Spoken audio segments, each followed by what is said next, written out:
Magnus started the game with the move pawn to d4. Kalyakin responded with knight to f6, knight to f3 and d5. This was already a surprise for Magnus Carlsen, as Kalyakin at the time had been known as the best, bar none the best Queen's Indian defense player on the planet.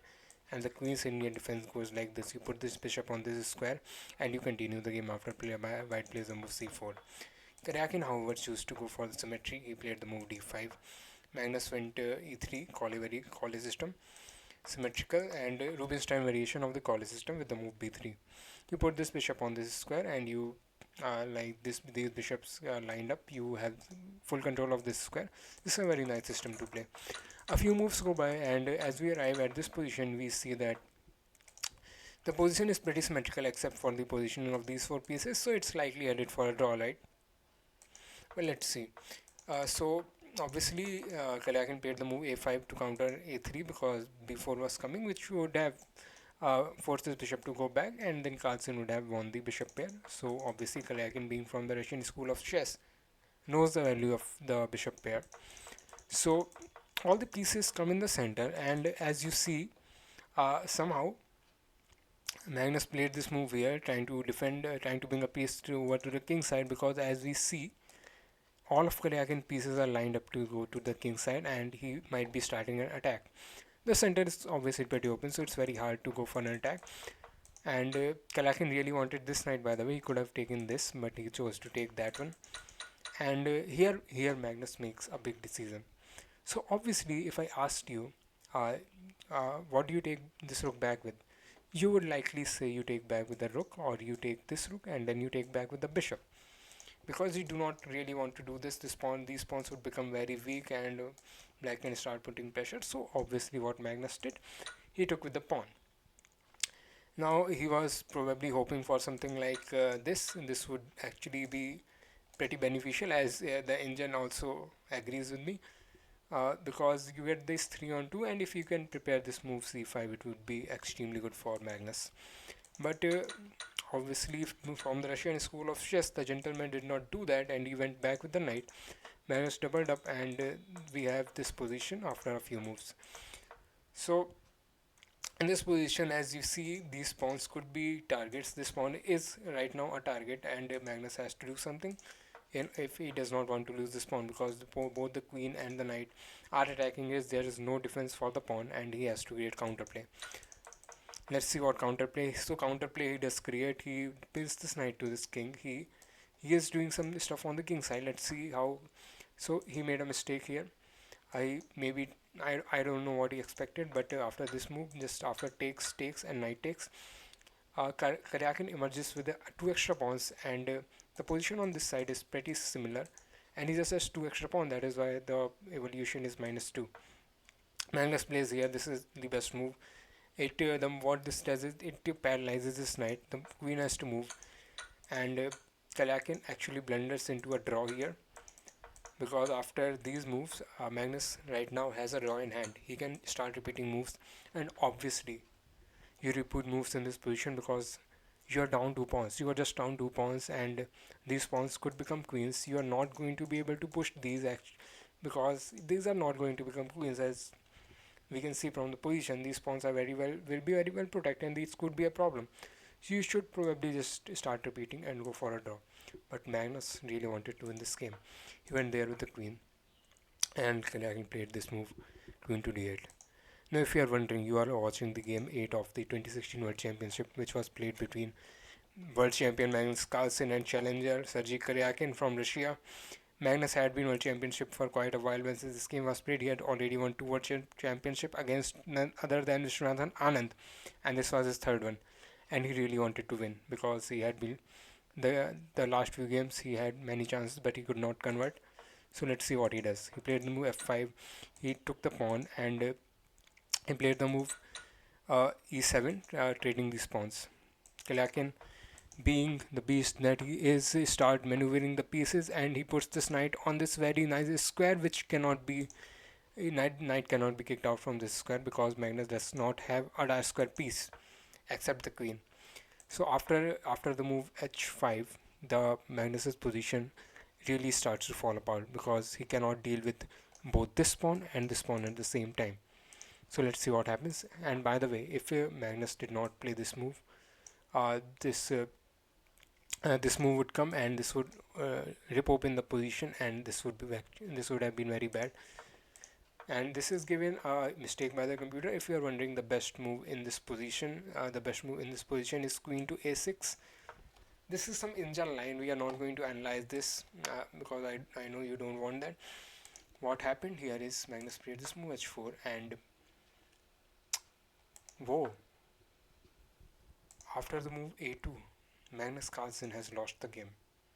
He did have a draw in hand. You probably did not expect that. Now this was game 8 and the World Championship is 12 games long. So if Magnus loses another one, he is probably just going to lose the World Championship. Now the game 9 ended in a draw. Now Magnus has 3 games left and he is down a game.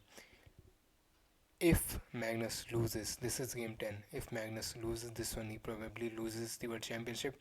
He does have the white pieces. He had already lost with white. That is a huge psychological blow when you are playing in the World Championship. Now the stakes are very high in this game. This is game 10. The score is in the challenger's favor by 1 point. And Magnus cannot lose now because at the World Championship level, if you get the white pieces, it's very easy to make a draw if you want to. And Magnus only has 2 games left with the white pieces. He has to go for it. And go for it he did. This game started with the move e4, a different approach from Magnus. And we entered the Ruy Lopez Berlin defense. Now Berlin defense is pretty famous now. It is known as the antidote to the Ruy Lopez. It is the Berlin draw is pretty famous. If you know what that is, let me know in the comments. Magnus played the move d3. This is very flexible. Magnus does not want to go for the Berlin draw. He instead wants to keep the position flexible, and he played this move c3. Let's see what he does. So castles, and this is a very normal looking position. Magnus stated that our bishop f5 is coming at some point, and Magnus here reroutes the knight to this square because these squares are pretty juicy. So there with the queen, he has to go back with the well, here Magnus played the move king to h1. King to g2 would have also been fine, and this is actually preferred by the Indian, but he is Magnus, so you can't really question him. And alright, Kalyakin started to bring this knight over to this side, and Magnus went back with the bishop. The queen comes to the center, and here he played this move a5, trying to take them some space on this side, and the a4 could be a problem. So Magnus played a4 himself. That is what happens when two grandmasters play. Now Magnus traded this bishop. Now this was a strange decision by everybody pointed out at that, because you do not really want to trade the bishop here, because this gives black the open f file, and as you can see there is a lot of pressure on the f file, and this would be a problem for Magnus Carlsen. But you do not become the world championship by running away from your problems. That is why Magnus played the move bishop takes e6, laughing in the face of danger, and now this f file is open. This could be a very bad decision. Magnus played the best move. Here he played the move d5. This move actually is not very good, because you are hoping that white will take, and then you will undouble your pawns and you will have this very nice pawn chain, but white is not going to take his Magnus Carlsen. This is an inaccuracy, but don't worry. So this is an inaccuracy because now Kalyakin has this move knight takes f2. Now knight takes f2 is very clearly the best move as given by the Indian as well, but he, for some reason, I think because he trusted Magnus, because he is the world champion, and if Magnus did not defend the pawn on f2, there is probably something wrong with taking it, so he did not take it. He went back with the knight. Now Magnus gets a second life, and he starts playing these moves. He starts trading pieces. Now the pieces have been traded, and what just happened there? If we go back a few moves, Carlsen was so much under pressure. When this move happened, and he played this. He could have just taken this pawn, and after the move king to g2, this would have been completely fine. you could have went back with the queen, uh, or this is the best move by the way as given by the engine. I saw that. I'm sorry. So this would have been fine, but he did not do that. He trusted Magnus, and now we enter something called a Magnesian position. Now, what is a Magnesian position? It's a position in which both sides have equal material, but only one side is playing for two results. And in this position, it is clearly white. Also backed by the engine, white just has a slight advantage. Even if Magnus messes up, he is going to hold the draw, and now he is going to squeeze water out of stone. This is a pure Magnesian style game. So Magnus played this move rook to e2. He brought this knight to help out with the attack. Now this knight is going to dance around very much in this game. So he went back with the knight. The pawns have been traded, and as you can see, Magnus is poking and prodding, and now this position is getting harder and harder to defend. These two pawns are a weakness. This move could come at any point. This move b4 could come, and this move has come. So now these pawns have been traded. Magnus will play the move a5 in the future. So there we go, a5 is there. Now he's not going to trade the knight this way, obviously, because this knight now jumps to this square, which is also very juicy. And there we go.